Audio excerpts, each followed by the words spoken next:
I believe the earliest memories of my childhood are always times of going to a place we call Fort Robinson, and later I learned the town next to it was Crawford.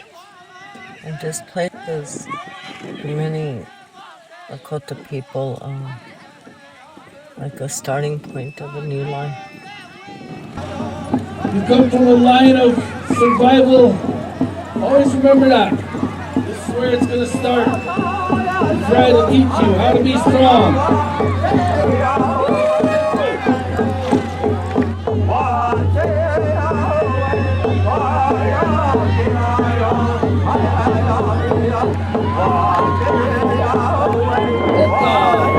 Have a good ride, guys. Be careful. Be safe.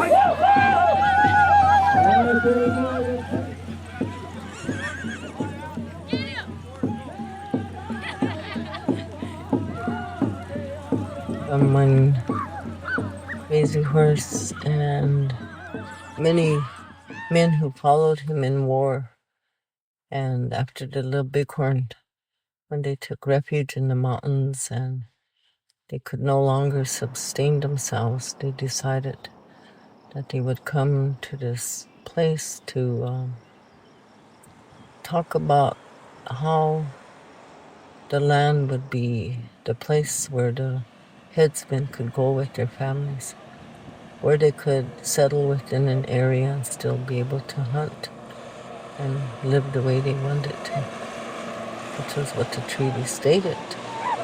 So even though the treaty had been broken several times, they came in because of the lack of resources and the amount of orphan children that were being brought to the fort. So when the Crazy Horse Ledger was created, there is almost 10,000 people who came to this place called Fort Robinson.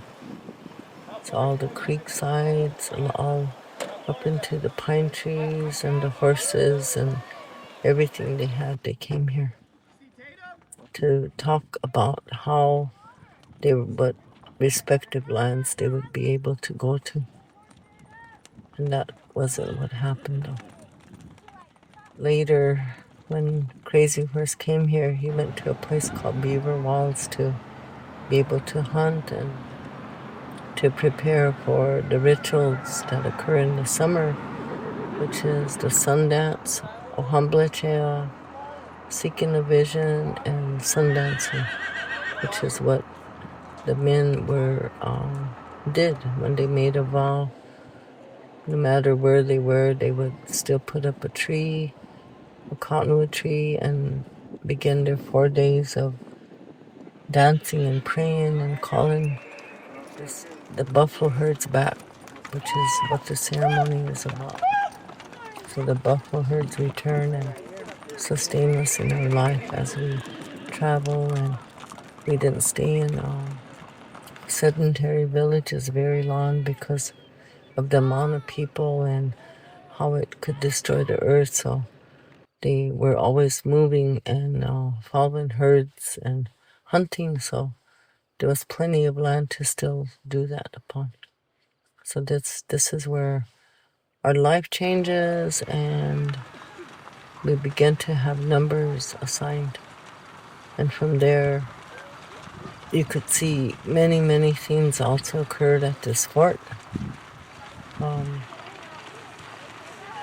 It wasn't not long after when, a few months later, when Crazy Horse was brought in when he came in on June 6th, and when they brought him on September 6th to Fort Robinson, he was going to be asked to go to war against the Shoshone and those tribes that the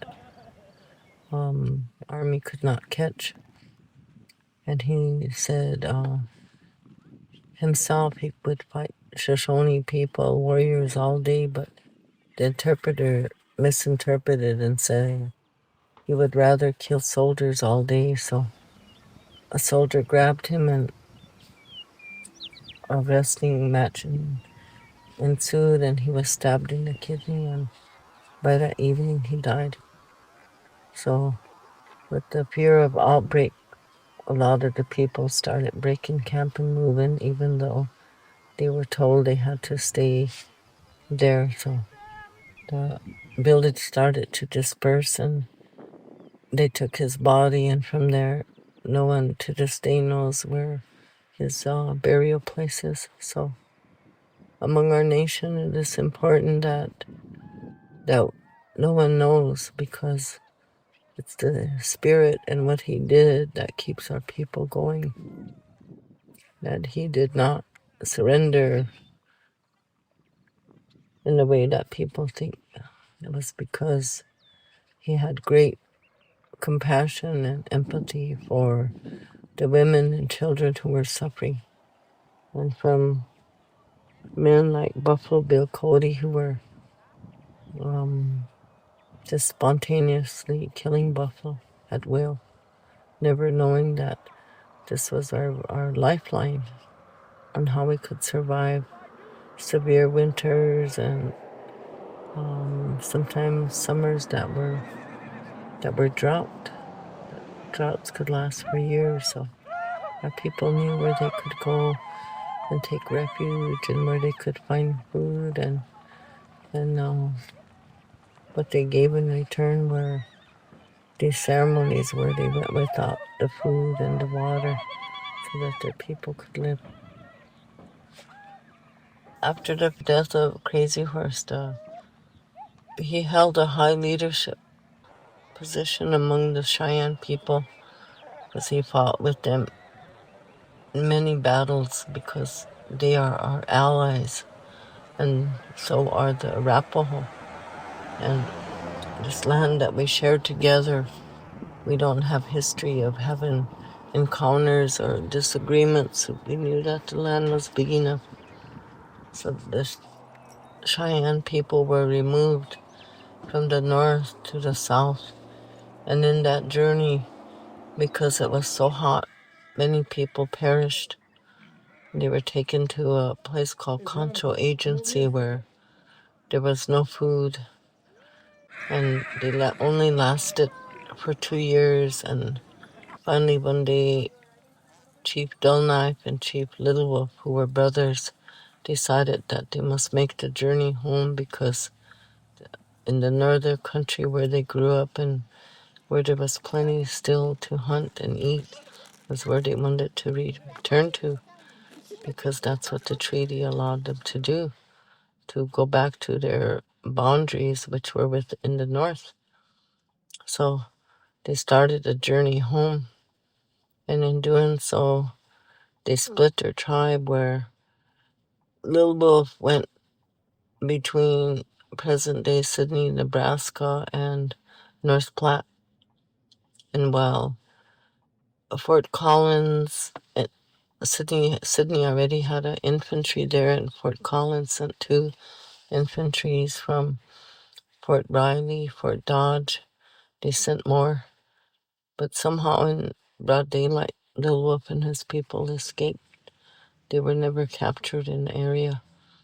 And whereas Dull Knife went north, and they engaged in a battle, and they captured him by present-day Kilgore, Nebraska, and marched him back to Fort Robinson, where they locked him up in barracks, and for 2 days brought him no wood.